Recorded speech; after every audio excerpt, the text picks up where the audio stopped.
It is Friday, November 2nd, 2018. Welcome to Raging Chicken's Out the Coop podcast. This is Kevin Mahoney, editor and founder of Raging Chicken Press. Each week I talk to our Capitol muckraker-in-chief, Sean Kitchen, about the good, the bad, and the ugly in state and national politics. On this week's show, start on a somber beginning. Right-wing terrorist kills 11 during worship at a Pittsburgh Synagogue.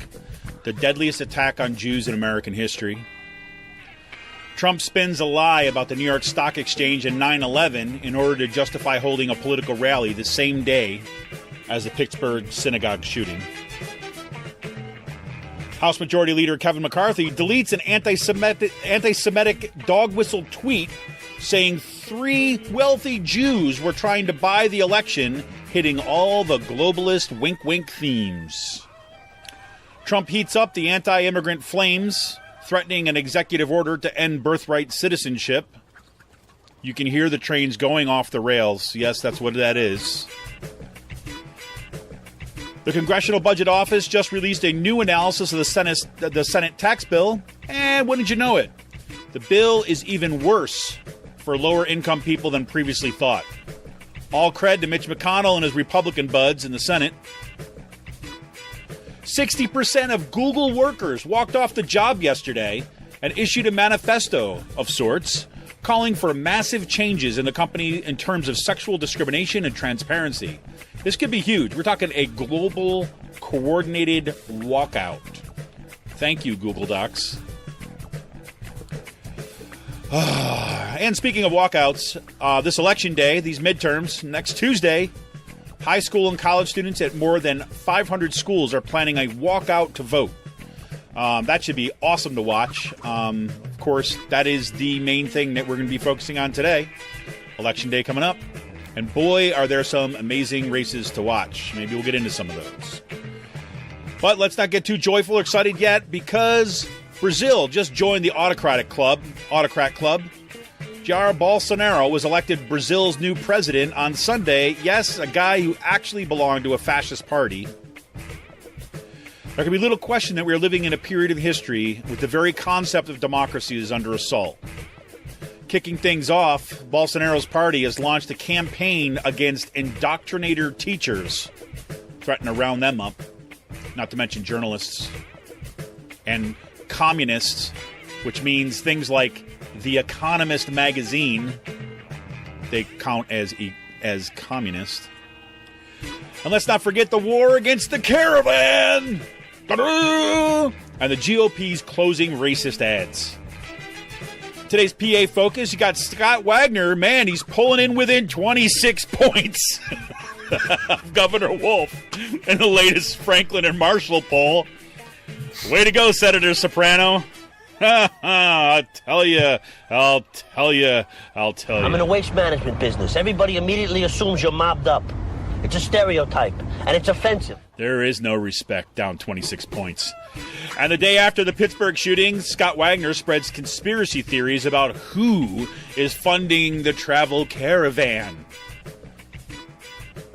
The Susquehanna Policy Center, a conservative polling firm, has George Scott and Jess King within 3 to 4 points of Scott Perry and Lloyd Smucker, respectively. And they also have Ron DeNicola leading Mike Kelly by 6 points. That's huge. You might want to ask your local union or organization, too, as well, if they actually throw money toward the Susquehanna Policy Center, that Koch-funded think tank. You just might want to inquire into those things. It'd be kind of funny if you had unions and progressive organizations supporting that, right? Joe Biden will be stumping all over Pennsylvania on Sunday, and he'll be campaigning with Matt Cartwright and George Scott. And it looks like methane migration from natural gas operations in Greene County, PA, may have been responsible for the house that blew up and nearly killed 3 people. Transition fuel, bridge fuel, right, Governor Wolf? Will labor activists hold their union leaders accountable if Scott Wallace loses his race for the PA first? Keeping Republicans in power in the House? I wonder. Comfortable union leaders are going to have to get with the program or be complicit with the demise of what's left of our labor movement. The latest polls are concerning. And if you listen to the Rick Smith Show on Friday night, you heard me going right at that. And the new Posse's new chancellor, Daniel Greenstein, visited Kutztown. I'll give you my first impressions. Sean's going to see Papa Joe Biden. That's right. We'll talk about that in today's Last Call. And Free Will's got another can release coming out tomorrow called the Kiwi Kick Punch. I'll tell you a little about that. We'll see what else comes up. We got kind of a light Last Call today. Want to remind everybody, tune into the Rick Smith Show on Free Speech TV this and every Saturday at 7 p.m. Eastern. You can stream the show live at freespeech.org. You can also tune in on the Dish Network, DirecTV, or through the Free Speech TV app on Roku. If you missed the show, go to thericksmithshow.com and click on the Free Speech TV icon on the sidebar. Go to all the archives right there. And you know what? I don't mention this enough. I mean, Rick's show every night from, 9 to 11. Rick's radio show is going there. Just go to ricksmithshow.com and you listen to his radio show live every night from Monday through Friday. I want to remind everybody, if we care about a progressive future, we need progressive media. You can help support Pull No Punches, homegrown progressive media today. Become a member of Raging Chicken Press for as little as $5 a month. Simply go to patreon.com/rcpress and choose your membership level. Not ready to become a member? No problem. Just go to ragingchickenpress.org and click on the big blue donate button in the right sidebar. We've got the midterms literally, 4 days away now? 4 days. And you know what? We're not going away after the election. At least one of us is not going away after the election.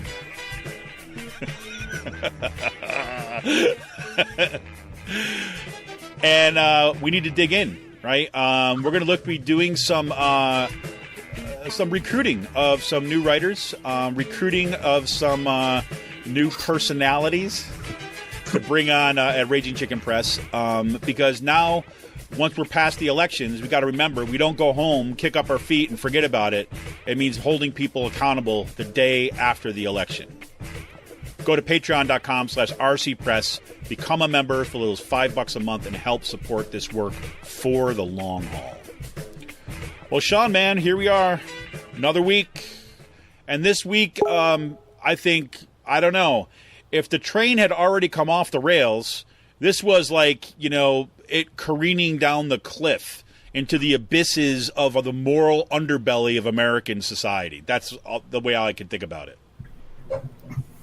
Yeah, I mean, like, the fucking the Republican Party has just gone off the rails. Like, I mean, what happened in Pittsburgh on Saturday was an absolute tragedy. That's something that, I know legislators and people who are part of that community in Squirrel Hill, and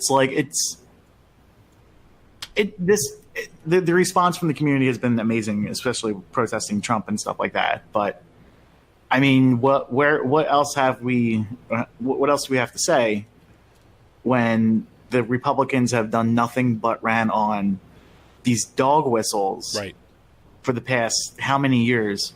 These racist dog whistles, and also these dog whistles going after George Soros.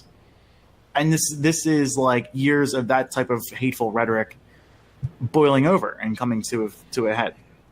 Well, exactly. I mean, there's just no other way of getting around it. There isn't. No, you're right. You're absolutely right. I mean, this isn't just an issue with Trump. It is an issue with Trump. But this is the issue with the Republican Party writ large. Like, it's just like Scott Wagner said a lot of hate, called Soros a Jew who hates America last summer. Every single time there's a event throughout this past summer, he points out the trackers who work for American Bridge and said that he's getting paid by George Soros. Yep. And points them out in the crowd, names them by name. Yep. And this is actually something we were talking about over the summer. Like, the trackers, like, this guy's trying to get me killed. Yeah. And this is what that type of rhetoric leads to. Yes, that's right. I mean, there's just no other way of putting it out there. No, and I think that, and you saw it. I mean, Chuck Schumer. Okay, can we just talk about Chuck Schumer for a second? His both and crap. He did it again. we talked about this last week, right? Yes. But he did, it's the same thing. We all got to calm down. It's not we all got to calm down. It's thing I put on Facebook this past week. The left, the radical left, wants living wages for everyone, wants healthcare for everyone, free university, free public higher education, actual respect and dignity for people at the workplace, and being able to live, people having Medicare, Medicaid, Social Security, other programs like that, food stamps. The radical right, this is what they've been saying for years. This is not a surprise that this happened. And no, it's not a both sides issue. Right, exactly. Like it's not a both sides issue when one side is working. Yes, you're going to shout at, like, come on, Mitch McConnell not being able to have a dinner in public. That's public shaming. That's different from like sending mail bombs to your political enemies, do you think? or shooting up a synagogue. No, and look, and I this is where I say, like, the media and everybody needs to get straight on these issues. You know what I'm saying? I mean, you have to call things out. And a friend of mine, my friend Doug, was out in Chicago. He posted this to Facebook this week, and there's this guy. His name is Alexander. Let me see, Alexander Heeman, and he grew up in Sarajevo. Right, before Sarajevo broke into a horrible civil war, and before there was the Serbian genocide of folks, and that was Milosevic kind of basically committed genocide against people. And so I mean, like, all this kind of stuff. But anyways, he's posting his reflection about this based upon where we are right now in this country, and he has this. It's on this blog called LitHub or Literary Hub, but LitHub. And I'll put a link in the show notes today. But he basically goes through and he tells a story about this friend that he grew up with. And his friend, they used to play soccer together, talk about movies, and they disagree about movies and things like this. And over the years, his friend got more and more radicalized towards the left or towards the right, and eventually joined the Serbian army, right, and was all about kind of like committing that genocide. And this guy, Alexander, basically saying that, he's reflecting on that and think about how he carried his guilt all this time, about what he had to realize is that he actually thought that if he continued the conversation, if he was open to them, an exchange of ideas with this person, then maybe he'd eventually be able to convince his friend of this. And he comes to this one point where he's like, no, that's not possible. You're at the point where that is not the way to engage these people, right? And he ends this whole piece. I want to read this piece. He ends to say, it's frightening to think we could be entering the Civil War mode, wherein none of the differences and disagreements can be hashed out in discussion. It is quite possible that there is no resolution to the present situation until one side is thoroughly destroyed as an ideological power and political entity. If that is the case, the inescapable struggle requires that anti-fascist forces clearly identify the enemy and commit to defeating them, whoever they are, whatever it takes. The time of conversations with fascists is over, even if they might be your best friend from high school. And it's one of these moments where, especially, if you read the whole piece, he's, puts it in context with his friend, but then brings it to where we are right now. I think that's the kind of clarity that we really need to be embracing. This is not a win-win situation. Yeah, this is not a both sides issue. Like there's one side that wants to better society, and I mean there is another side that wants to literally annihilate, or speaking that type of rhetoric and dog whistles, that it's stunning. I mean, yeah, no, it's stunning. Look, it's taken it from, the Republicans have been playing this very dangerous game for a long time. 40 years, 50 years. Exactly. And ever since Nixon, what's that? Since like the Birch Society back in the 50s and 60s. Yep. Pretty much. And Nixon brought it into the mainstream. And then every time, every once in a while, you get the reemergence of it. What's that? Ronald Reagan did the same thing yes. to get reelected and get elected. Talking about the welfare queen. Yep. It's. Or he just went he went and stood to launch his campaign. He went to Philadelphia, Mississippi, and stood on the place where there were activists that were killed and used that as a place to talk about states' rights. He didn't need to say, that I'm embracing you, racist. Join me, because he was standing on that very ground, right? So, I mean, the Republican Party's been doing this for a while. They took off like all the guardrails right before when Sarah Palin was brought into the McCain campaign and gave it a national platform, a legitimized national platform. That was the beginning of the full throttle on the Tea Party. That was the beginning of the full throttle of the reemergence of the kind of white nationalists in our public sphere, being interviewed on national news programs, right? As a legitimate candidate for... as a different side to the story. And hey, look, well, there's these people who are anti-fascist. There are these people who believe that we should have solely a white nation. Let's see what either side has to say. And who knows, maybe the truth is somewhere in between. No. I don't want to live in that country. I want to live in the country that says, no. Those guys, the freaking patriarchal, hate-filled white racists? No. We say no to them. Not I don't know, maybe he got some good points. No. It's just no, period. I know. Deplatform. Go away. Yeah, it's... And, I mean, and the Republicans are still doing this. Yeah. They're still doing it, and they're still doing it after what happened last week.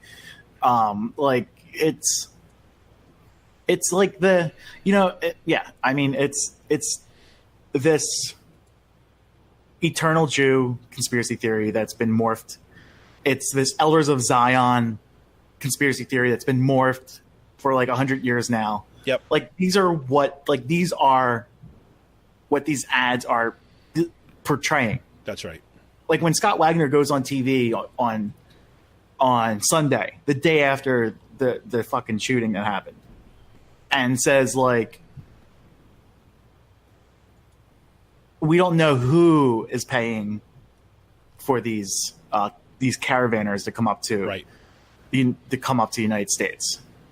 Not only are they stoking fear, against brown people, against the Latinos, the people from Honduras and Guatemala and South America making their way up on this dangerous trip, but he is also again putting out there anti-Semitic tropes. Yep. That George Soros or some powerful, it's a Jewish cabal that's funding this. Yeah, and very explicitly. This is not just this is an assumption. Let me give you the perfect example. This is where Kevin McCarthy's stuff in. And Kevin McCarthy was definitely not the brightest bulb in the box, number one. If you ever see this guy operate.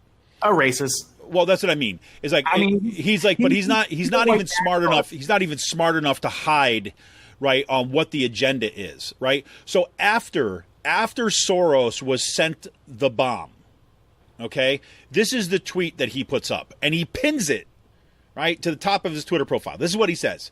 He says, "We cannot allow Soros, Steyer, and Bloomberg to buy capitals this election. Get out and vote Republican November 6th. Hashtag MAGA, American flag." Right? Now, what do Soros, Steyer, and Bloomberg have in common, Sean? Two of them start with S. That's not it. No, they're all Jewish. Right? They're all, and this was at the front of the line in terms of what was going on in right-wing circles. So, okay. Yeah.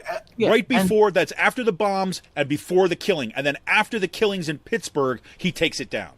And, this week, Pennsylvania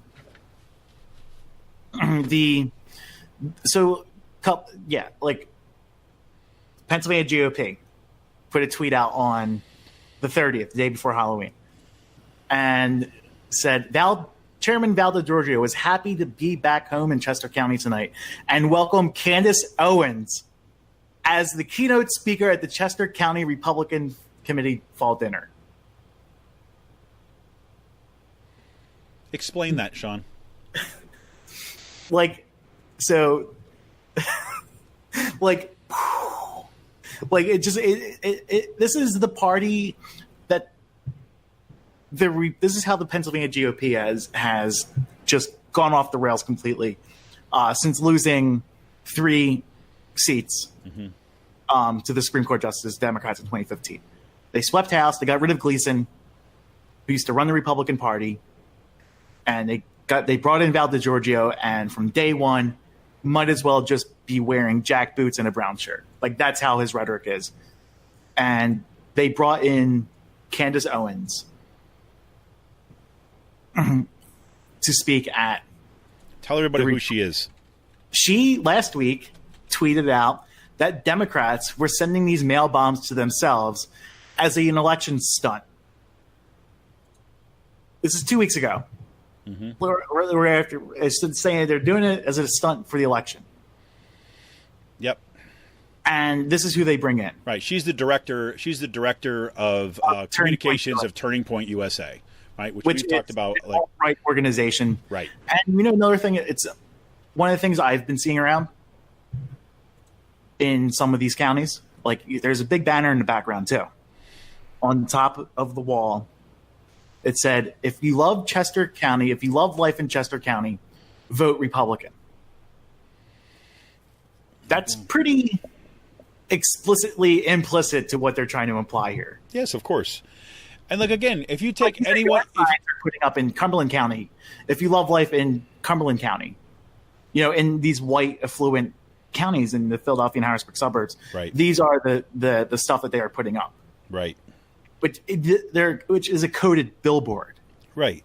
Keep Cumberland County white. Keep right. Chester County white. And it's like, it's crazy that we've got to even talk about this, like, because if you take any single one of these messages in isolation, right? This is what you see what happens on in the media all the time, is that somebody will bring up an example of like a racist statement or sign or tweet or ad, whatever it might be. And then you get the conservative, the right-wing folks, or the kind of just like, the kind of the do-gooder journalist kind of say, well, that doesn't necessarily mean X, Y, or Z, right? So in order to, you have to look at the entire context, right, where all these things fit together in a strategy and a pattern, right? And what really sucks to me, and I really don't know how to deal with this. I really don't know how to deal with the fact that we can recognize these patterns like when they happened 20 years ago. Like, we can go back and look at what was going on with the Southern strategy with Nixon. Yeah, and kind of like and map it all out. Because you know why? Because it's safe. It's safe, and it doesn't require anything, doesn't require you to do anything now. It doesn't take you to kind of get in the messy world as it is. All right, this is the one thing that I get so frustrated, right? When you sit there, like, I've had these conversations with, professionals, in many cases academics, where you're talking about things historically. You can put all this kind of this racist crap. You can see the patterns. You see what goes on. And then you bring up something that's happening currently right now. And then suddenly they're like, I don't know about that. I think that's a little extreme. I mean, you're like, it's the same thing, right? It's not identical. The fascists today don't live in Germany. Okay, I'll grant you that. No, they live down the street, right? So, I mean, I don't know. We just got to get some clarity on the fact that we are. This is something that's been brewing since before Trump became elected. When he got elected, the floodgates had just opened. Yep. I mean, the people are getting radicalized by Trump. The right-wing populism, and this is where we need an actual populist message from the left to counter this. We can't sit back and say, have half-meaning measures to counter this. No, right. I mean, it's got to be direct. It's turning into your side versus our side, and we're going to fight it out in the electoral system and see whose ideas win. Yep. At this point, it's time for the Democratic Party to just swing to the left and put it. Voters got to make a choice. Which side do you want to live in? Yeah. And you know what? And the politicians have to make a choice too. Are you going to continue to side with these with the racists and the neo-fascists, or are you going to freaking at least join in some semblance of the a kind of broad-based pluralistic democracy? I mean, your call. You know what I mean? I mean, like, we didn't even talk about like the executive order this week. Yeah. Well, there you go. I mean that, and Trump sending 5,000 troops to the border. I'm sorry for cursing this morning, but it's like, you think after people getting mail bombs and a Jewish synagogue gets shot up, you think a proper response would be tone down the rhetoric a little bit? Nope. It's double down. Yeah, exactly. Down and coming out with more hateful rhetoric and, continuing the same hate speech that is driving these people. That's right.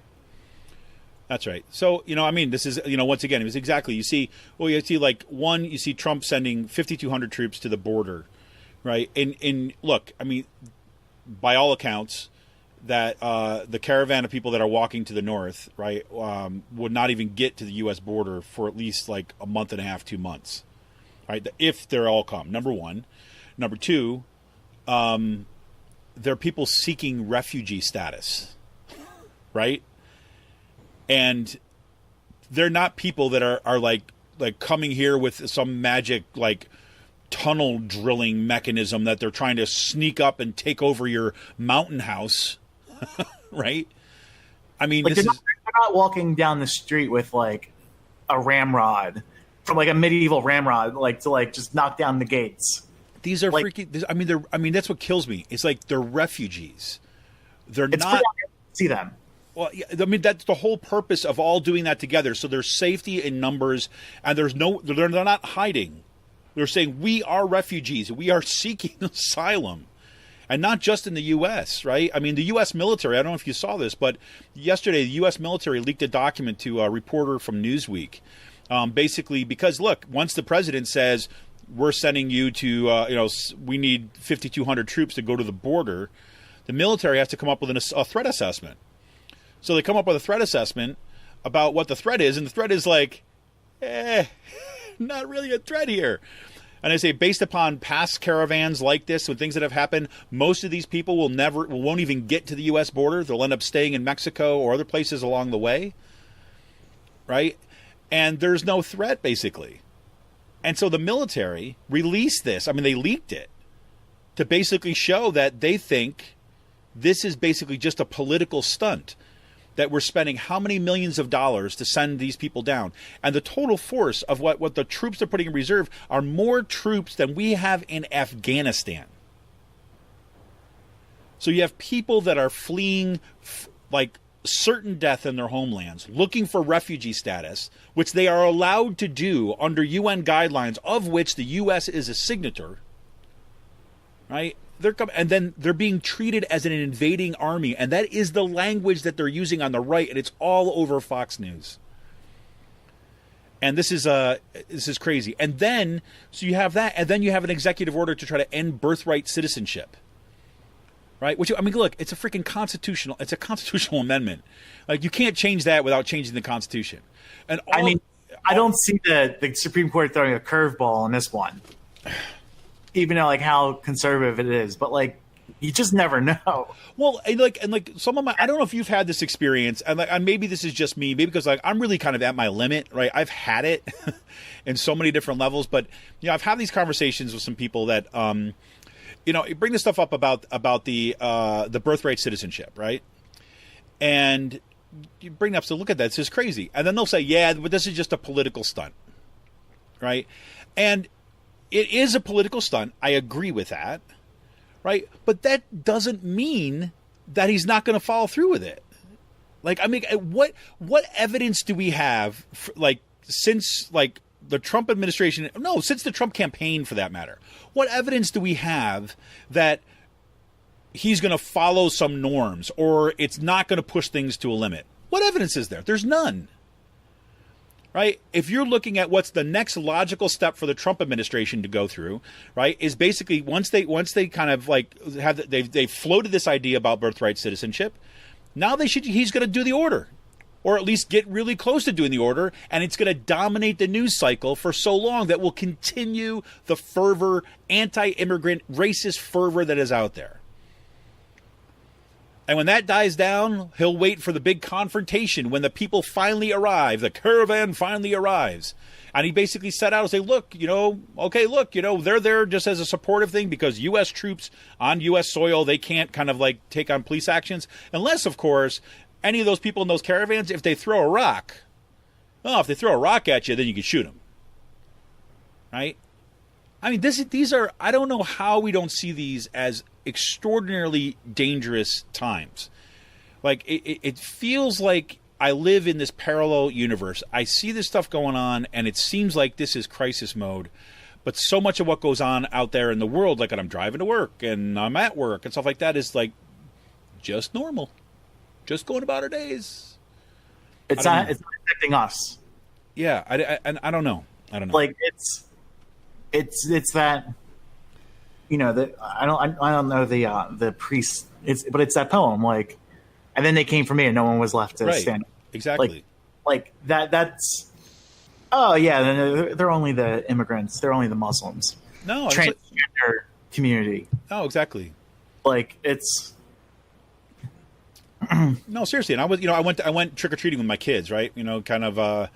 On Wednesday, I had to rush home because I teach later on Wednesdays, and so I had to rush home. We get the costumes on. We're going on trick or treating. We had some friends that came over, and I'm just kind of like walking around, being like, "This is just kind of surreal." Right? I mean, I don't know how to be in this space of, you know, just put the other stuff aside, and, you know, that's my own problem, but whatever. Just put the stuff aside and focus on the fun for now. I'm like, fun? Did I tell you who I wanted to dress up as this year? Who? Steve Bannon. I had it halfway there, and then I just couldn't. I was like in too bad of a mode because I'm like, that's. You need like a half-spent bottle of whiskey. No, totally. Like I had the whole thing. You have the double polo collars, right? And then you've got he's got this one particular one. He gave a talk. I can't remember what forum it was at. Wear a Fred Perry shirt. Oh, well, you could do that, but I like the double polo collar. You've got the lanyard that comes around, and you've got the green olive green army jacket on top as your overlay with like scruffy face and kind of long disheveled hair and a microphone. And so that's what I was going to do, but I didn't have time, and then I was like, you know, I don't even know if I could stomach it myself because then I'm going to have all these conversations with people like, well, who are you? I'm Steve Bannon. Who's that? Oh, he's the alt-right racist who fanned the flames that get Trump elected, right? And that would have been my Halloween night, right? And then, like, you know, I guess more bad news. Yeah. Brazil. Oh my God. Like I have not been following the Brazil situation a lot, but I've listened to it when Michael Brooks from Majority Report and the Michael Brooks Show. Two excellent podcasts. He is really good at reporting on international affairs. Yep. This type of stuff, like digging down into more international affairs stuff. And he's been talking about Bolsonaro for months now, saying, "Hey, this guy's dangerous." Like, and you know, this might be the type of thing where Glenn Greenwald lives in Brazil. Yep. No. Like, do you think that he's not safe anymore? No way. I mean, this is someone who was part of a paramilitary force in the 70s and 80s and was famous for saying we didn't kill enough people. Right. We didn't kill enough communists. We didn't kill enough dissenters, protesters, and stuff like that. We should have killed more. Yep. And this is just got elected. That's pretty much it. I mean, right. I seriously, I look at this time and I'm not the guy to make the big, broad historical comparisons, but I look at this time where you see like Bolsonaro in Brazil, you see like the rise of this kind of like radical right in Europe, and Le Pen and stuff like that. Exactly, and like I can't help but think that there must have been like in the early part of the 20th century, right, this kind of dynamic that was going on in Europe, right? The fact that you had kind of fascism rise from Japan, right, and Germany and Italy, like all around the same time, right? That sense that this is what was in the air, so to speak. That's what it feels like to me now. And, you know, I'm always thinking about the fact that, like, I mean, anybody who's ever, like, you know, you first learn about the, you know, World War II, and you learn about the Holocaust. And, you know, I remember having these conversations, like, in junior high and stuff with my friends, like, you know, man, like, why didn't the Germans say something, right? Why didn't they do something? How did they let this happen? Right. And I would have done this, and I would have done X, and I wouldn't have let. And here we are, right, in a situation that is not all that different in terms of the, you know, the raw hatred that is informing and giving energy to the rise of these autocratic regimes. And it makes me nervous to say, we have that question, and we need to be asking that self-question right now. And I want to give a plug to a podcast along this scale. Just I wanted to mention it in the intro, and I didn't. I strongly recommend people check out Gaslit Nation. Gaslit Nation is it's a podcast with Sarah Kendzior and Andrea Chalupa. They both study, Sarah Kendzior in particular studies autocratic regimes. Andrea Chalupa is a filmmaker, studies this stuff, and they've talked a lot about this stuff on their podcast. And Sarah Kendzior was one of the few people that was warning about the rise of Trump and what this would look like well before the election. And she was kind of dismissed and shoo-shooed and say, you're being a conspiracy theorist, you're being extreme. And sure enough, all the things that she talked about is exactly what's gone on. You know what, like when I was working with Rick at the Rick Smith Show back in 2015, yeah, and day one, when Trump went down the escalator, Rick's like, there's the next president of the United States right there. Yep. And I laughed at him. Yep. I was like, no, you're joking. I was like, no, this he's going to win. Yep. Like he said it from day one. Yep.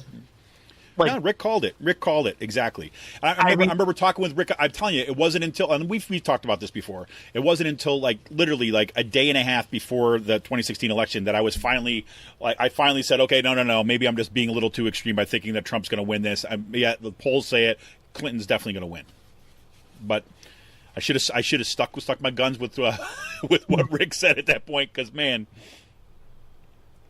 yeah. I mean, like, and that summer we were on we did a people's tour through the South, and like one of the first nights of the tour on our tour was the Republican debate where Trump said those horrific comments about Megyn Kelly. There you go. And like Rick's like, he's going to win. Like, this is what the base wants. Like, yep. he is the epitome of what they want. Yep. And, you know, no one stood up to him in either the general election or the primary. So cool, man. Yeah, that's grand. Well, there is some good news. So let's put a pin in the autocratic rise of the next wave of fascism. So good news is this, right? One, if you look at what just happened, I think this is huge. We're going to keep an eye on this going long term. About 60% of I kind of misstated this, right? It's 60% of all Google offices, right? I said 60% of all Google workers, but in 60% of all Google offices globally, Google employees, thousands of Google employees were walking out. And they were calling for an end to forced arbitration in cases of harassment and discrimination, commitment to end pay and opportunity inequity, to publicly disclose sexual harassment and transparently report them, so they're available. Clear, uniform, globally inclusive process of reporting sexual misconduct, to promote chief diversity officer to answer directly to the CEO, and appoint an employee representative to the board. Now, what's amazing about this is number one, you're talking about kind of a global move with Google employees, and this is the first time that we see a major push to really think about collective action and collective organizing at the arguably most influential company on the face of the planet right now, right? So that's really cool. So we're going to continue to follow that, but that's just go check some of that stuff out. I have a couple links in here, but it's a fascinating development. The other thing is, like I said, too as well, we're going to have high school students and college students at more than 500 high schools and colleges and universities will be walking out on election day to the polls, right, and then having rallies at the polls, and those who can vote to go in and vote. That is, I love to see that, right? That voting is not just this kind of private thing, but it's a collective action, right? Again, here's to the youth. And I don't know if you saw this. I got in a little back and forth with a guy that used to work at Kutztown about this. He made a snarky little comment about when I posted the fact that some millennials basically are kind of like all behind democratic socialism, right? And I said, listen to the youth, and he didn't like that comment so much. But so I'm like, no, listen to the youth. They got it right. So the kids. One of my neighbors says, who's a high school teacher, retired high school teacher. He said the kids are coming, yep. And he's like, you don't understand how vastly different a lot of these kids are in high school than they are their parents' generation. It's true. Yeah. So I see it. I see it.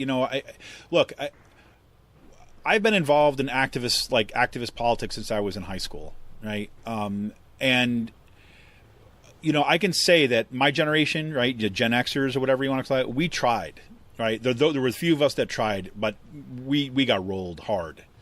Right. I remember these periods of lamenting about how man, I wish there was more activism, And then you have these little upticks and then down. And then you had finally we saw this global justice movement coming together. It was the most beautiful thing I'd ever seen. And then 9/11 happens and basically takes the momentum out of the sails. All that kind of stuff was going on.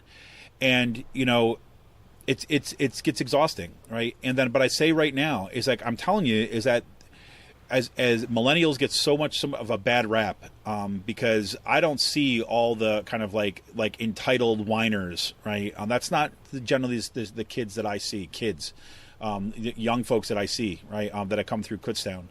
I see something very different. I see people that are kind of organizing for hope and out of necessity.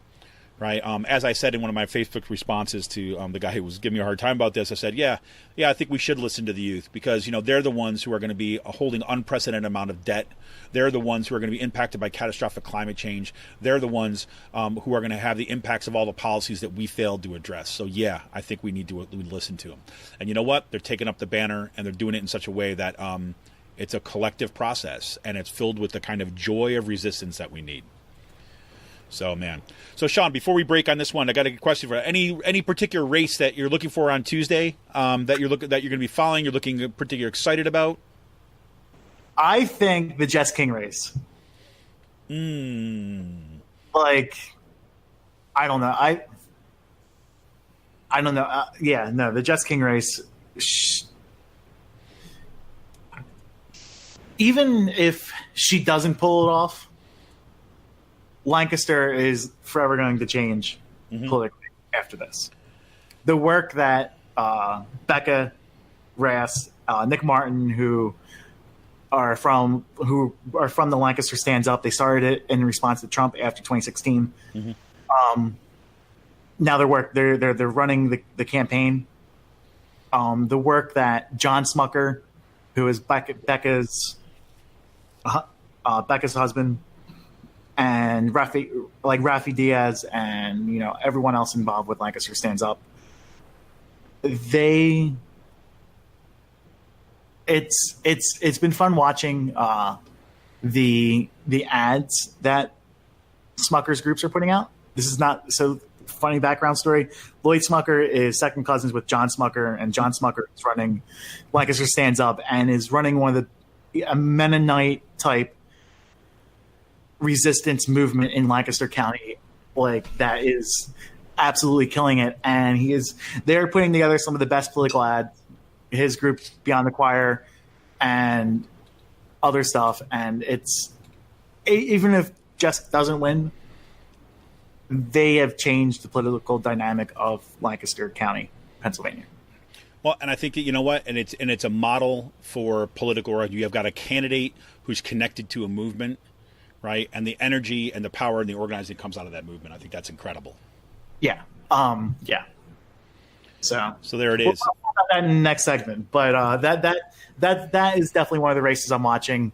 I hope George Scott pulls it out against Scott Perry, which would be another upset. And Andrew Gillum, Stacey Abrams.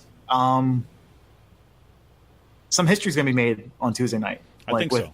With Gillum and, potentially with Abrams, and let's see if Beto or Rourke pulls it out too. Yeah, that's I'm telling you, is like that's one of the races that I'm watching really closely. That the Gillum and the Abrams races. So one of the things I've been following some of the different political polls on Twitter, and 538 is giving the Democrats a 15% chance of winning the Senate. I think that there's a path that they could pull it out and win. Some of the polls have been tightening. It looks like Democrats may pick up both Senate seats in Arizona. If that blows my mind, by the way. Seeing that happen, and I think that there is a legitimate shot that the Democrats can pull out the upset and get the Senate. Just by looking at some of the polls that have been surging in the past few days. Everything's trending. It's trending in a different direction, but it's still a long shot. Yeah, I think there's a lot of unknowns in all the polls too, because they're saying that basically breaking all records for early voting for a midterm election. They're being buried. I was on a phone call yesterday with America Votes, listening in. I actually have my notes right here. I'm looking for them, but early voting, I can't find it. I wish I had. But early voting in Georgia Florida is up 100% with Black and Latino residents. Yep. Early voting is through the roof with non-politically affiliated voters in Florida, almost doubled what it was in 2014. The non-party affiliated voters in Florida are your independents who are pretty much skewing to the left of things. So, yeah. There's going to be pickups to be made in Arizona. You can get 2 there. You can get a couple pickups you can get pickup in Florida with the Senate. I think there's a legitimate shot that Democrats can win the Senate and pull out the upset. We'll see, because given the turnout and the people that have historically, groups of folks and demographics who have historically not turned out for midterm elections, they seem to be turning out. My friends think that this is going to be, they're sensing on the ground here in different parts of Pennsylvania, that this is going to be presidential type turnout. Yeah, closer to presidential type turnout than a regular midterm type turnout. I hope so, man. I hope so. Oh, here. So there we go. We're going to know in 4 short days, folks. Get out to vote. Get other people out to vote. Drive people to the polls if you need to. Knock on doors to make sure your neighbors have voted. The neighbors that are going to vote in the right way, that is. But this is an important moment, in the history of this country. So pretty cool. So just want to remind everybody before we take a break, support Raging Chicken Press. Become a member by going to patreon.com/rcpress. You become a member for as little as $5 a month. You can support progressive media, not just for the elections, but for what happens after the elections, where we keep on going and to hold power accountable. We'll be right back right after this short break.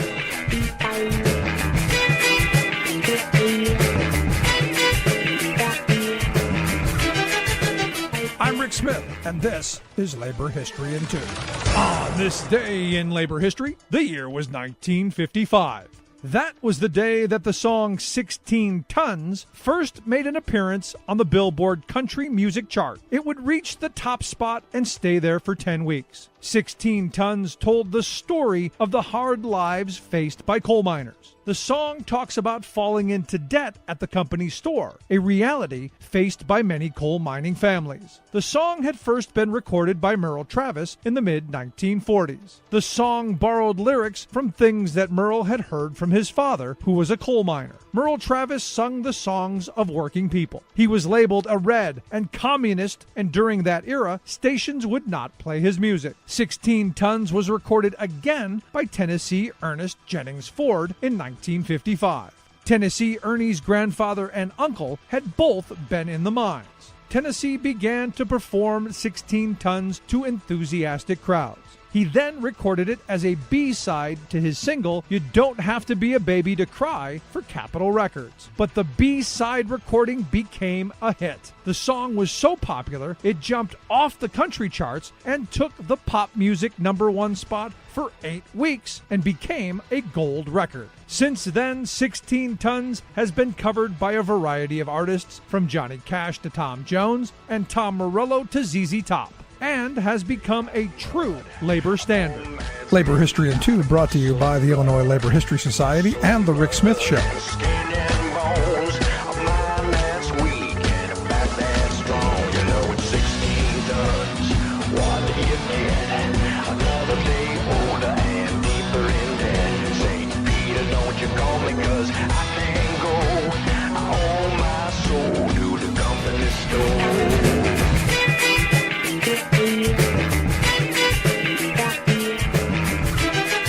Welcome back to Raging Chicken's Out the Coop podcast. And it looks like another joyous week here in Pennsylvania as we have a magic number of 26. Ain't that right, Sean? So I am setting the over-under at 38. 38. That is 38. That is the amount of the share, the total percentage of votes that Scott Wagner will get on Tuesday's election. So you're saying he's getting 38. It too. Like 38. Wait, I got to write that down. that down. 38%. You say Wagner, you're putting Wagner at 38. Yeah. All right. So, I mean, right now, because Franklin Marshall Poll had him down 26 points, but you're saying when all's said and done, 38% Wagner. All right. This is Sean's prediction. And I'm handicapping it because the Franklin and Marshall poll showed that Wolf is up like 59 to 33 at this point. And talking to a couple Republicans in the legislature, in staffers and people in Harrisburg, they said they'll be floored if Wagner gets 35. Wow. Like, these are coming from people who work in Harrisburg, who are Republicans. They're like, yeah, we'll be shocked if he gets 35%. So they're looking at your 38 and saying, "Nah, you're being optimistic." Yes, a bit.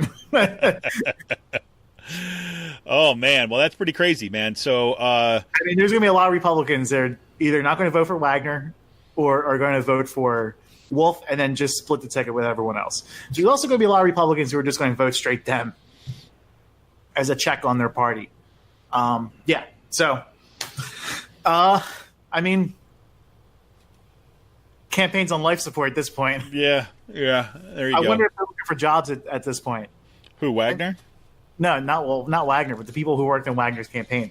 I mean, like, this is almost like a career-killing job. Like, well, you have to try hard to get that low of a vote in an election.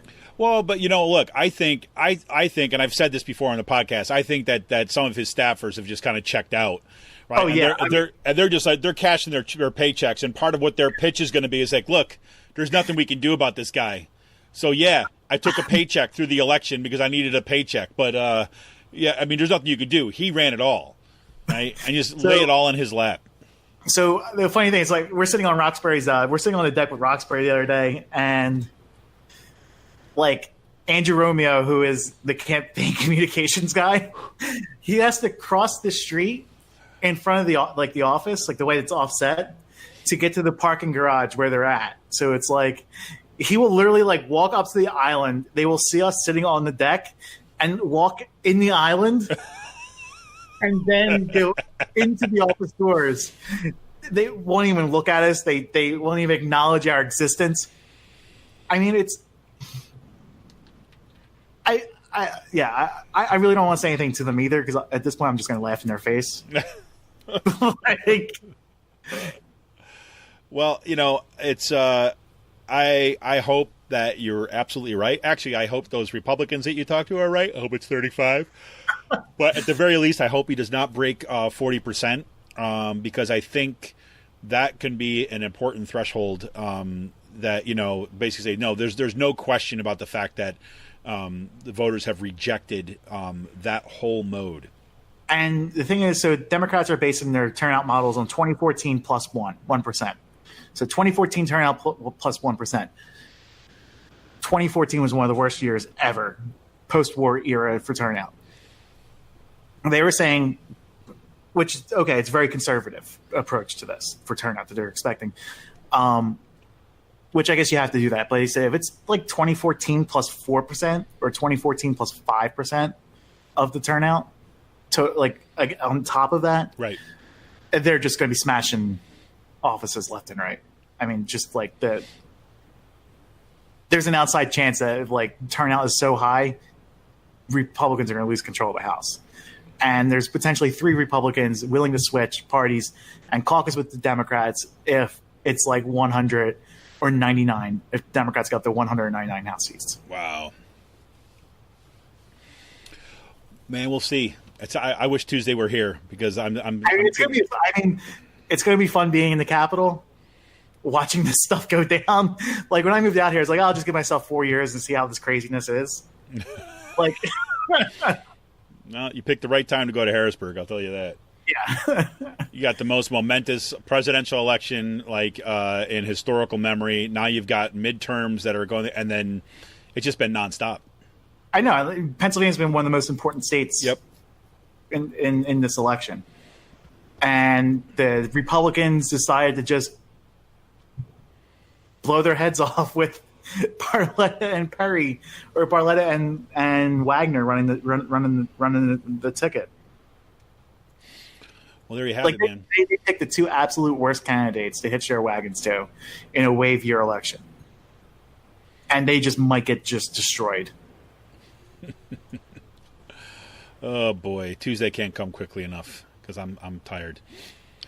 And it looks like that we've got a bunch of races around the state that are really close. That and any other kind of traditional model, before this year, they wouldn't even been, people wouldn't even been looking at them.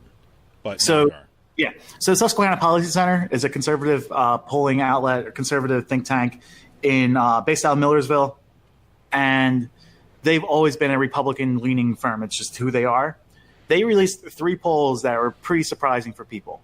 Two have Jess King and George Scott within 3 to 4 points of Smucker and Scott Perry, and another one has Ron DiNicola out in northwestern PA, within 6 points of Mike Kelly, or ahead of Mike Kelly by 6 points. So we were talking about this. The thing is, this polling firm is an unreliable firm, simply because of their methodology. They have a C rating on 538. They're right 70% of the time, but their questions they prime their questions before they ask who they're going to be voting for. Mm-hmm. So there's an issue with those polls, but you got to take them with a grain of salt. But this could be very interesting. Well, but if anything, you generally would expect something coming out of a polling like this to actually overestimate kind of, say, Republican support, right? I mean, and these are Republican. These are polls with like 60% of the respondents are Republican, right? And to be with this close is pretty astounding. So we will see. George Scott has been picking up very important endorsements out here. He just got the endorsement of Senator Pat Vance. Senator Vance is a Republican, and she is a respected Republican in the area. I mean, the thing is, there are Republicans who used to be moderates like they're conservative, but they'll sit down and talk to you, and at least you can talk out your differences, and they might vote with you 15% of the time on your issues. Mm-hmm. Vance was one of these Republicans. She came out and pretty much said, I am voting for George Scott, and this is why. And she was a registered nurse, and she said, we need to be protecting healthcare, pre-existing conditions, and stuff like this, and I want people to join me in doing this. Another Republican that used to be a state representative endorsed George Scott, a well-respected party person, and you're seeing these Republicans breaking away from Scott Perry. Yeah, I mean, you're looking at. I mean, even like if you look at Real Clear Politics right now, they have got Perry at plus 2.5, and there's like again, plus 2.5. That's within the margin of error of the polls, and nobody expected this to be even that on the team. Yeah, like, and the thing is where this is going to come down to turnout. This district has all of York City, has all of Harrisburg. Dauphin County, most of Dauphin County always votes for a Democrat. But the main thing where this is going to be decided, this race, it's going to be Camp Hill, Lemoyne, the West Shore suburbs of Harrisburg, where people like Pat Vance were run out of the party by Scott Wagner, Mike Regan, Senator Mike Regan, and those type of Republicans.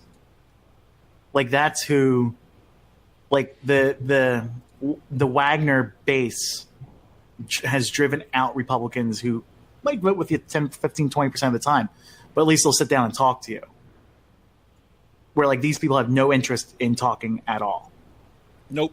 And right now, and you see this as part of like this kind of national trend. It's like number one is that all these folks were willing to ride the wave of not so subtle racism, about the anti-Obamacare way, voting into Obamacare and all this stuff. And now they're having to kind of like, I don't know, shoehorn some sort of answer into the electorate, into the questions, because they're finding out that those actually things are the very things that are liabilities. And that comes right down to the fact that you've got candidates like Jess King, for example, that are actually articulating right, a positive message of things like, healthcare for all, of things like free college tuition, of a progressive message that's rooted in the community. So, that I'm telling you, that alone, at least that's hopeful right there. Yeah. So those are going to be some interesting races. I think the Senate. I still think Pat Brown is going to lose to Pinsley. And, we're hearing that the Democrats in the southeastern part of the state, Katie Muth, is doing well. Yep. We're going to have some fresh faces in Harrisburg in January, and it's going to be fun. Yeah, man. You could be part of the maybe we could be part of the welcoming party once again for Sarah and Murado and Summer Lee. Welcome to the center of the state, and then introduce them around. Sean, you can do that. That could be part of your mission. I hope like we were floating this idea around. So if Kristen Seal, Sarah Murado, Summer Lee, and Fiedler all win, it's Kristen Seal. She is running. She's like the only one that has to actually win now, because all the other ones are unopposed because they're in heavily Democratic districts. And Kristen Seal might be a pickup, and we were all thinking about having a socialist happy hour at some point. Totally. Do it. Yeah. So, it's going to be interesting to see what happens, to say the least. Yeah. No kidding. But so big news that we've got Joe Biden is going to come to the state. Okay, I'm just going to ask like just the asshole question here, right? So is he going to mess it up? But do you think that he's going to add something of value to these campaigns? So Cartwright's safe. He's probably just coming out for Cartwright to rile people up, and he's from Scranton, so to get people up in Scranton ready because they all love Joe up there. Mm-hmm. I think Joe Biden I think he is a lot better of a choice to have in central Pennsylvania than, say, Bernie Sanders the day before an election. Yeah. And I think I think having Joe Biden out and speaking in the area is a big deal for George Scott. I don't think he's going to screw it up. Okay. I mean, you look at the breakdown of your West Shore suburbs are your limousine liberal type people. Okay. They're your the limousine liberal types. They're the establishment Republican types who don't want to vote for Scott Perry. So it's how much of them are going to come out and vote for George Scott. Yeah. And that's why that endorsement by Pat Vance is so important. Because she was that moderating voice in that area for decades. Yeah. And the only reason I ask even that question is this, right? Is not because, I mean, he's obviously running for president.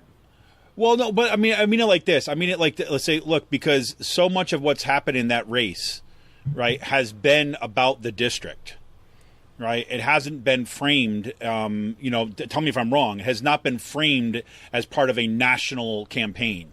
Right, it's been very much fought in the district on the terms of the district and geared towards that district. And when Biden comes in, like now it's got that national feel to it, right? And then that brings in the kind of Obama Biden history there. That's the only thing that I don't see it being an Obama type thing. I think people love Joe Biden out here regardless. Okay, like I mean you can't sink him. People might not like Obama, but people love Joe Biden. I mean, it's predominantly white. It's Joe Biden, and I mean, Biden is going to be Biden. No, I have no problem. That's what I'm saying. I have no problem with like what he's going to say because he's going to be who he's going to be. It just had more to do with the way that the campaign has been run. And George Scott, I mean, seems to be doing an amazing job about connecting to the electorate, right, to the immediate constituency of that district. I know George Scott's running a good campaign. He's really, I mean, and it's not surprising that Biden's coming. When I was at the fundraiser a few weeks ago with Rendell and Casey, Rendell was pretty much like, yeah, we're going to do whatever it takes to win this district. If George Scott wins, it's a bloodbath. It's going to be a slaughter for Republicans across the country.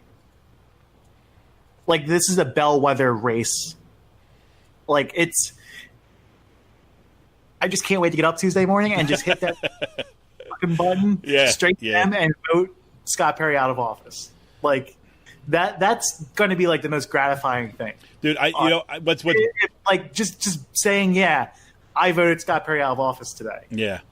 What's bumming me out is I've got to wait until like God, what it'll be like 3:30 before I can vote on Tuesday, because I have to leave. I have to leave for Kutztown to go to teach by about 6:30, and the polls aren't open yet.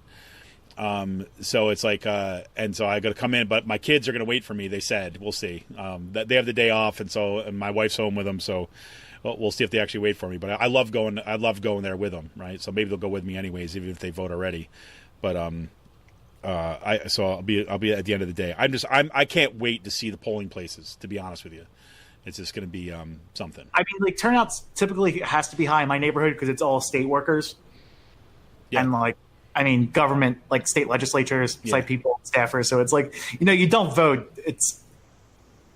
It's just as bad as like shooting someone, probably. Or maybe worse. Yeah. So they're all like inside the Beltway people like you, right? Yeah. Exactly.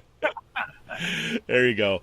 Well, the one that I've been watching a lot, and if like I mentioned, chapping your ass. What's that? You said it's still chapping your ass. Oh, totally.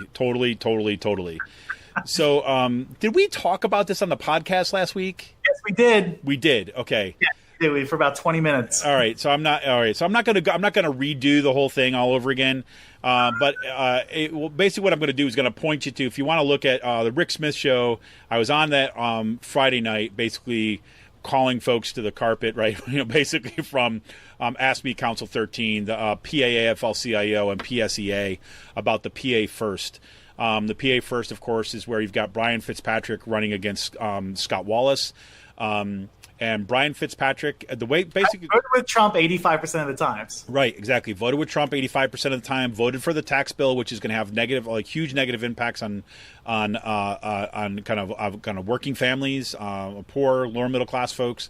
If you look at the breakdown, we didn't talk about this because we got too much stuff to talk about.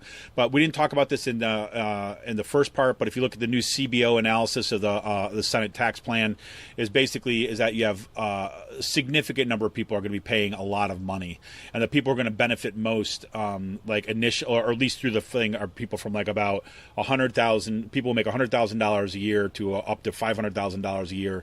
But people below that are actually going to be paying more in taxes long term. So that's the kind of thing which is what Brian Fitzpatrick voted for. Now, look, if you were to look at all the Republicans, and if you were to abstract this race from everything else that's going on in the world, right, and you look at Brian Fitzpatrick is the kind of Republican for like days gone by. Right, the kind of like reasonable, moderate guy who's actually been, he's not been horrible, right? But the point is that even if we're going to give him the fact that he's the right kind of Republican, right, this is the wrong time. Because everything depends upon regaining the House. Everything depends upon Democrats being able to have power in order for us to put pressure and put, number one, a check on the kind of things that's happening in Trump stuff right now, but then also to organize around to push these folks further towards progressive aims. So when I saw, again, PSEA and AFL-CIO and AFSCME Council 13 support throw their endorsement behind Brian Fitzpatrick, it just blew my mind because it fundamentally misunderstands power politics in this age. So what I would encourage you to do is like watch that race pretty carefully, because right now it's like as tight as it can be. If you got Fitzpatrick at the Real Clear Politics average right now is coming in at 2.5, but it ranges everywhere from polls that show Fitzpatrick up by 1. If you look at polls from last week, you had a New York Times Siena poll with Wallace up by 7. That seems to be an outlier, however. But it could tip either way. So I think that if people in Bucks County get out and vote, I think Wallace can actually take that seat, right? But here we go. The question is, what happens after that? Is what do we say to our leaders in the union movement about kind of these kind of endorsements and so on? So pay attention to that. And if things happen to go south, right, which again we don't expect them to be going south, but if it comes down to just like a few districts, right, that are going to make the difference between the Democrats taking the House or not, and then the PA1 goes the wrong way, then how are we going to hold our leaders accountable? Those of us, at least in the labor movement. So just keep that in mind. Keep that in mind. Last thing, I'll take a little word. Oh, you got anything else to kind of throw on the table, Sean? No. Sean's waving to me. He likes to wave. He likes to wave at me. So we had PASHE's new chancellor, Daniel Greenstein, visited Kutztown this past week. And I'll just give you my quick first impressions. This guy, he used to run basically education stuff for the Gates Foundation, right? Like the capital THE Gates Foundation. So the Gates Foundation, when their education stuff, they were heavily invested in things like, what's that, Sean? He's a Zen Buddhist, right? Sort of. They're heavily invested in charter schools and remaking higher education, and basically he affirmed that when he came to Kutztown, and basically that's basically going to be the mission, about remaking the Pennsylvania state system of higher education. What that's going to look like, don't know. I have to say this: I think that it is going to be. I have the feeling that things are going to happen fairly quickly. And I think he's going to get a lot of traction for reasons that have nothing to do with Pennsylvania per se necessarily, but have to do with the fact that, I was joking with someone who could call him like Chancellor McDreamy, right? I mean, he's got the good hair. He's got the kind of very personable. He's nice. He talked about social justice. right? He's likable, and he comes out of the kind of like, that the liberal elite, right, of the high tech sector, right? Just moved here from Seattle, but was born here, grew up in Pennsylvania. He's got everything going for it, and I think that people on the board of governors are totally like wooed by the guy. And I think that's going to grease the machine a little bit in terms of changing what happens in the state system of higher education. I think that I personally, I'm going to say that for another time. But he, came in, and I said that there's three things I'll say about my first impressions. Is like, number one, right, the positive about where he comes in, he recognized, I think, correctly, some of the significant problems in terms of, say, the distrust and the way things have been done in the past, and didn't minimize those things, which I think that's a positive. However, the way he framed the solutions was basically, one, we can't do anything about the demographics, the economics, or the economy, or politics, but we can change our culture. And then he told a story a little bit later on about this woman saying to her son or something like that, you can't change your environment, but you can change how you relate to it. Right? So when I hear that, and I've heard versions of this before, the concern there, of course, is that basically what that means is like, just, get going and do more with less and just like each other, kumbaya, right? Tell happy stories, that kind of stuff. Now, I don't think, I think it would be a mistake to reduce what he's saying to that. But it's worth noting that that it's going to be a substantially different period of time, I think, in the state system of higher education. I'm going to leave that part at that. The one thing I would recommend, if anybody else is listening out here who's in ABSCUF or who's in state system of higher education, I'd highly recommend this book called Winners Take All. Right? Book Winners Take All is basically it tracks a kind of a mode of approach of thinking that has become dominant, especially among the plutocrats and the elite, Silicon Valley, and so on, about framing everything as this kind of win-win scenario, right? And basically, the thesis of the book, right, and this comes out I don't know the author's name right here, but the thesis of the book is basically the author had spent years interviewing and spending time with kind of some really kind of top-notch people at the top of their game, things like Bill Clinton and people in the Gates Foundation and people in Silicon Valley, and hearing their discourse, right, and hearing how they're framing things and hearing what they want. And basically the big takeaway is always, you don't criticize the people who are the perpetrators, right, of the problem. Right, you basically encourage the empowerment of the people who are being victimized in that system. Right, so the idea is that you never call attention to the try to address systemic wrongs. Right, you always kind of focus on individuals, kind of like and their hopefulness moving forward. And I heard echoes of that in his discussion. So as I said to a group of my students who said, "Are you going to go to see the chancellor?" I said, "Yes, I'm going to go there and map his discourse." Right, which is kind of what I did. So look. I do have to say, at least he's very much he's different in the sense that finally we've broken the train, the chancellor train from Florida, right, which has been kind of shipping up kind of right-wing education destruction chancellors from Florida since Judy Hampel through John Kavanaugh and to, of course, Frank Brogan, who's now in the Trump administration. So we'll see what happens here, folks. But be wary of the McDreamy. That's all I'm going to say. Just not saying that he's done anything wrong yet, but kind of saying don't let feel-goodness let you kind of take your eyes away from kind of what the mission is here in higher education. So that's all I have to say. All right, John, anything else for our PA focus of the day? That is it. I am good. Right. So I just saw a good tweet. Yeah. The Jess King campaign has 999 people signed up for 2,100 canvasships. Wow. Over the next 4 days. Wow. That's nuts. Put that in perspective. Yeah, that's amazing. I mean, so I didn't really tell us a lot, but I interviewed for a job with them over the summer. Unfortunately, I did not get it. made to the final round of the interview. But even over the summer, they were doing this. They had close to 100 college interns just knocking on doors over the summer every day. So, I mean, just having a slight glimpse inside this campaign and how it's ran, and knowing the people and being friends with everyone who's running it, this is something that they said during the job interview, like, we're going to win this. Yeah. Like, I remember you saying that. Yeah. Like, this is how they're speaking, and this is how they're acting and running. And yeah, this is one of the best campaigns that's ran all year. Man, I hope they keep it up. I hope they win it, man. That would be so huge if she wins. But crazy.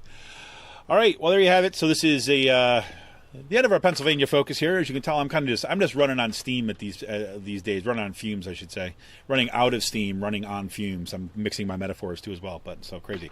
All right, well, this is Kevin Mahoney, editor and founder of Raging Chicken Press, and we'll be right back with today's Let's Go!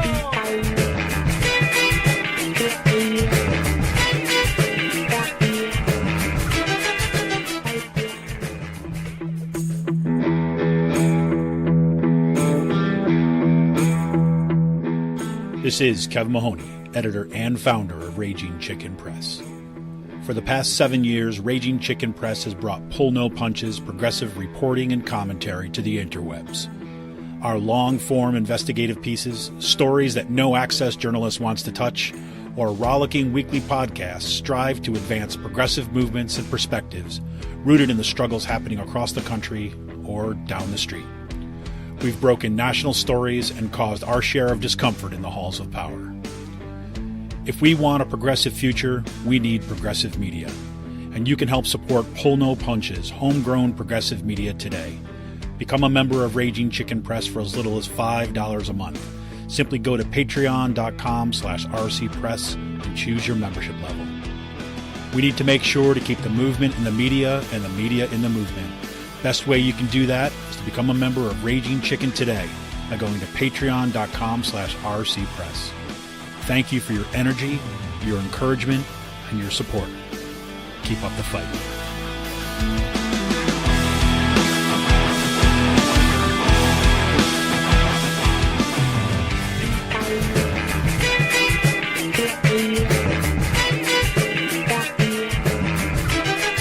Welcome back to Raging Chicken's Out to Coop podcast. Let's go! And it is, we kind of got a short one today, I think. I've got no space news. I actually have a lot of space news, but don't feel like talking about it today. There's really interesting things happening in terms of kind of developments, in terms of acquisitions of different companies and things like this. They're doing asteroid mining and all sorts of things like this. There's new moves about kind of moon colonization and it's just like, it's crazy stuff has been going on the past couple of weeks. But energy has been on the midterms, necessarily so. But at least we know that Sean will be spending a little time with Papa Joe this week. Yes, I'm going to be spending time with Uncle Joe, Papa Joe. So Papa Joe is like a nickname that my dad has with my niece and stuff like that. So I'm looking forward to seeing Biden speak. I have not seen him speak yet. I'm not the craziest Biden fan. But I'm looking forward to see him speak. So are you going there? Are you going to be taking pictures and stuff like that, or are you just going to go?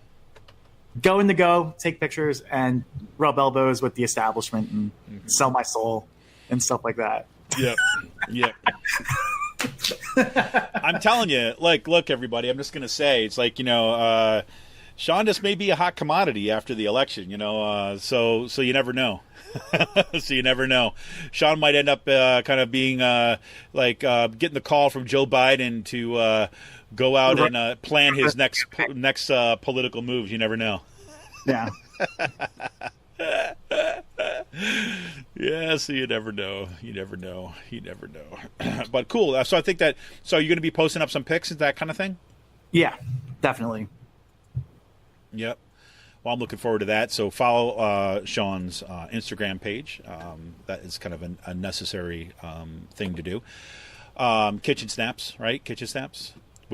Snaps. With a Z at the end. Kitchen.snaps with a Z at the end. Yeah, that's crazy.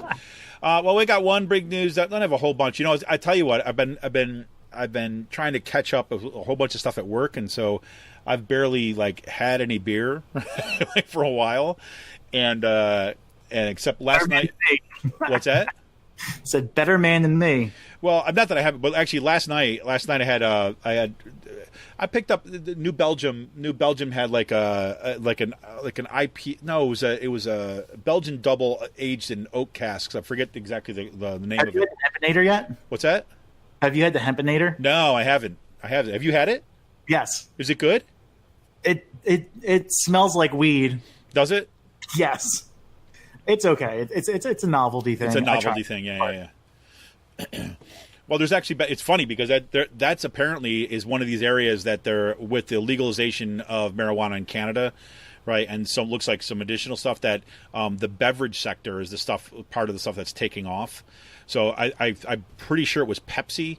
Pepsi was looking to buy this one whole kind of small startup that was doing stuff with hemp beverages, and that gives you an indication when you start getting that kind of money that's involved with it, that you can imagine hemp based stuff being available at a soda machine near you. Right. So I also know that hemp is actually legalized in Pennsylvania now, hemp production. Right. So I mean, again, a stupid plant that should have never been right criminalized, that has benefits. I'm not talking about marijuana, but we'll talk about marijuana. But the case for having legal hemp, rope and clothing and paper and stuff like that. Yes. Yeah, exactly. So we'll see. That's cool. So I had one of the, but it was funny because I had that last night because I was up doing laundry. I had to finish off some stuff from for work. And then I just had news kind of playing in the background, and I had a beer, and it was like after 1 o'clock, when I was still working on stuff, and now I'm actually tired today because of it. And it's it's one beer, so it just gives you an indication. But that hasn't stopped Free Will, of course, from churning out kind of new releases every single week, and I can't even keep up with them. I haven't even had them, half of them. But they have a new can release tomorrow that I want to plug. It is a Kiwi Kick Punch. That's the name of it. It is a triple IPA with kiwi, vanilla, and milk sugar, and it comes in at, wait for it, 12.6%. So it's going to knock your socks off. When I first saw this, I tell you, it's been funny because they have produced some awesome sours this summer.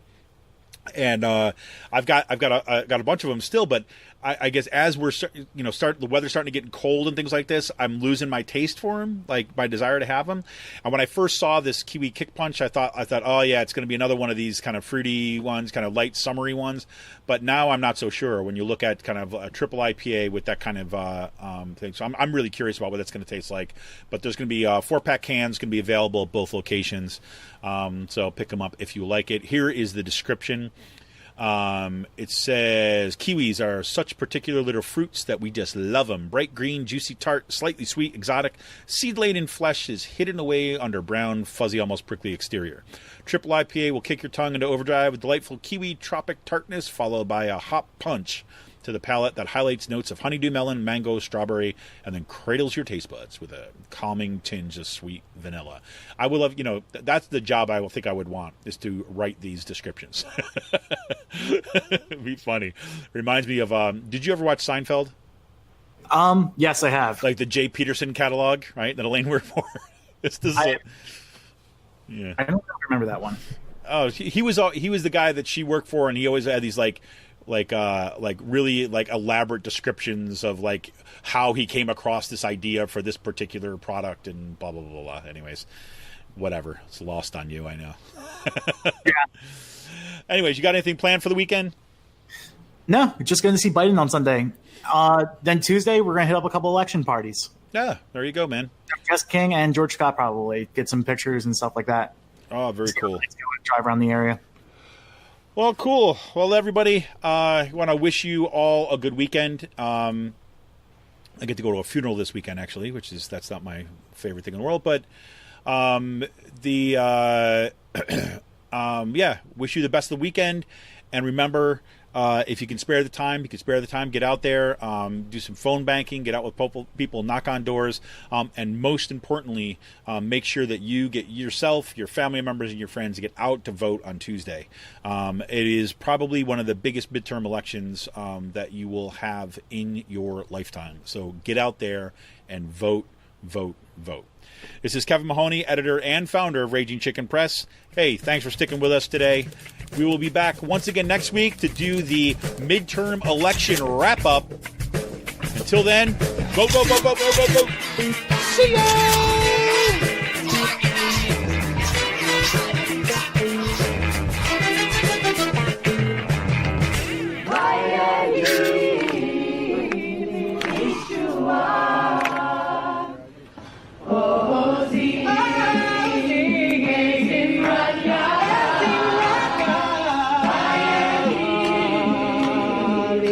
Yeshua.